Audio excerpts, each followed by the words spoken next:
Lately, there's been a lot of drama on the streets between the Democrat and the Republican Party. From the mugshot to the indictment to the GOP debate, there's plenty of action going on in the political space. And in this video, I'm gonna go over how each of the presidential candidates is gonna affect the market given they become the president of the United States. Now, for the sake of time, I'm not gonna go over each candidate just because there's so many, especially on the Republican side. I'm gonna go over Biden, I'm gonna go over Trump, and just to make it super interesting, I'm gonna go over Vivek Ramaswamy because he wants to shut down half of the government. Let's see how that ends up. Now, before I start, I want you guys to know that between the Democrat and the Republican Party, over the history, there isn't really a trend solid enough that can be followed. So they're all different in their own way. So I'll tell you why. So the president that comes into office has its own agenda and its own plans. Even though there may be two Republicans, they still have unique ways to deal with things. And that's why it makes sense that the market doesn't react the same way with each person, because each plan is different and each plan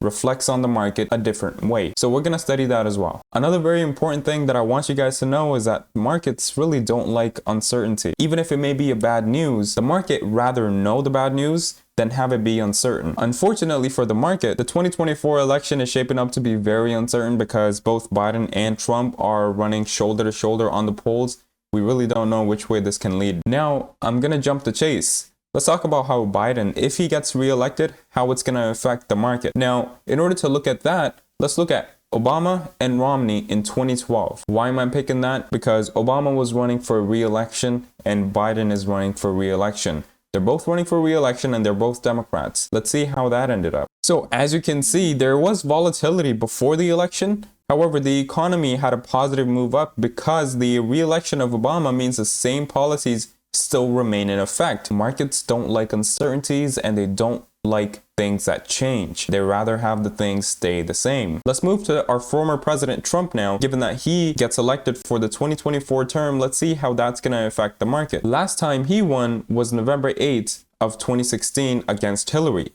He ended up winning the election and the dollar reacted negatively. Now, that's not because Trump has bad policies. It's because the policies were so drastically different compared to the policies enacted by the Democratic Party for the previous 8 years back in that time. The market needed the correction and it needed to be more suited for a Republican agenda.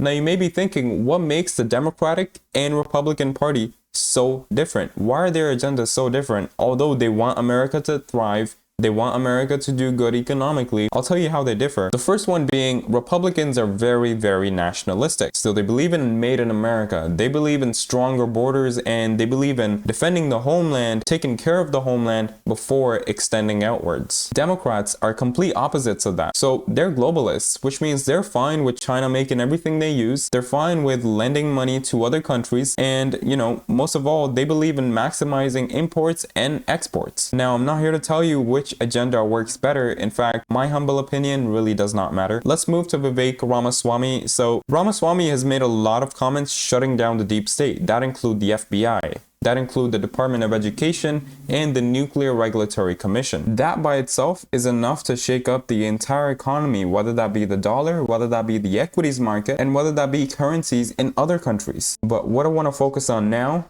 is Ramaswamy's plans to change the dual mandate of the Federal Reserve. The dual mandate that Ramaswamy is targeting does three things. It promotes effectively the goals of maximum employment, it stabilizes the prices, and moderates the long-term interest rates. Ramaswamy says, scrap it all. From now on, your only mandate is to stabilize the dollar. What does that mean? The Federal Reserve can no longer print money. It can no longer quantitatively ease or tighten the market, and it loses all influence that it has over any other sector on the economy. The only thing that it will be able to do is increase and decrease the federal funds rate, which most of the times stabilize the US dollar. Now, what are going to be the short to medium term effects of Ramaswamy given that he becomes the president? Instead of just telling you, I'll just show you.